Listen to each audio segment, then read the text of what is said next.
उत्तराखंड के पिथौरागढ़ जिले में चीन के साथ लगती सीमाओं पर भारत का बुनियादी ढांचा 1962 में हुए युद्ध के मुकाबले अब काफ़ी बेहतर है। अधिकारियों और रक्षा विशेषज्ञों का मानना है कि सैन्य ढांचागत सुविधाएं 1962 के मुकाबले अब 100 गुना बेहतर हैं। अब न केवल सीमा तक सड़कें बन गई हैं बल्कि हवाई संपर्क भी बहुत मजबूत हुआ है और हर तरह के हेलीकॉप्टर सीमा के नज़दीक दारमा, व्यास और जौहार घाटियों तक उतरने लगे हैं। कारगिल युद्ध के समय सेना के प्रवक्ता रहे लेफ्टिनेंट जनरल सेवानिवृत्त MC भंडारी ने कहा कि अब हम दारमा, व्यास और जौहार घाटी जैसे सीमा क्षेत्रों में हर तरह के हेलीकॉप्टर उतार सकते हैं और सेना को मदद पहुंचा सकते हैं। धारचूला में एक अधिकारी ने कहा कि क्षेत्र में 3 महत्वपूर्ण सीमा सड़कों में से लिपुलेख दर्रे तक की सड़क पूरी हो चुकी है। दारमा घाटी में सीमा चौकी तक जाने वाली सड़क पूरी होने के नज़दीक है, जबकि जौहार घाटी में सीमा सड़क का केवल एक छोटा सा हिस्सा ही पूरा होना बाकी है। मुनस्यारी से मिलम तक 55 किलोमीटर लंबी निर्माणाधीन सड़क भी अगले साल तक बन जाने की संभावना है। सीमा सड़क संगठन यानी BRO के मुख्य अभियंता विमल गोस्वामी ने बताया कि सड़क का ज्यादातर हिस्सा बन चुका है और उस पर लोगों के वाहन चल रहे हैं। रक्षा क्षेत्र के विशेषज्ञों के अनुसार केंद्र सरकार ने चीनी इरादों को भांपते हुए हाल ही में भारत चीन सीमा पर सैन्य ढांचागत सुविधाओं के निर्माण में तेजी लाई है।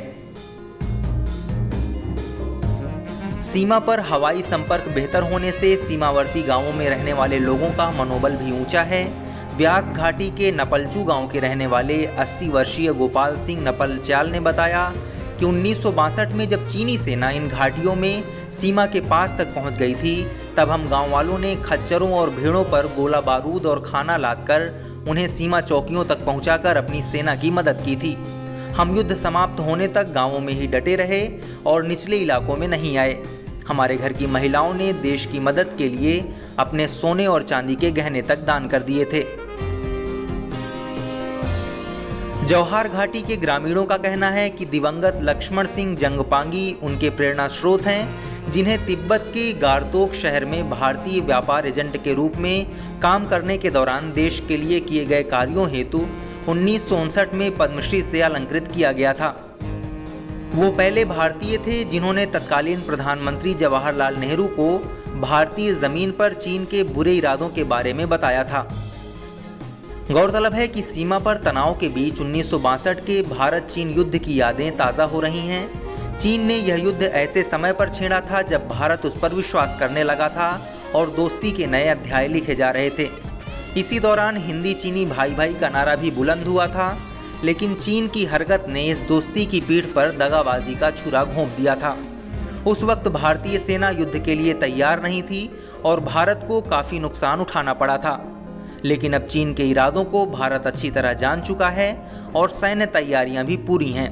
ऐसे में चीन 1962 वाली हिमाकत ना करे तो ही उसके लिए बेहतर होगा। इस वीडियो में फिलहाल इतना ही। आप अपने सवाल और सुझाव हमें कमेंट करके बताइए। बाकी देश और दुनिया की ताज़ा तरीन खबरों की अपडेट्स के लिए हमारे चैनल लोकमत हिंदी को सब्सक्राइब कर लीजिए।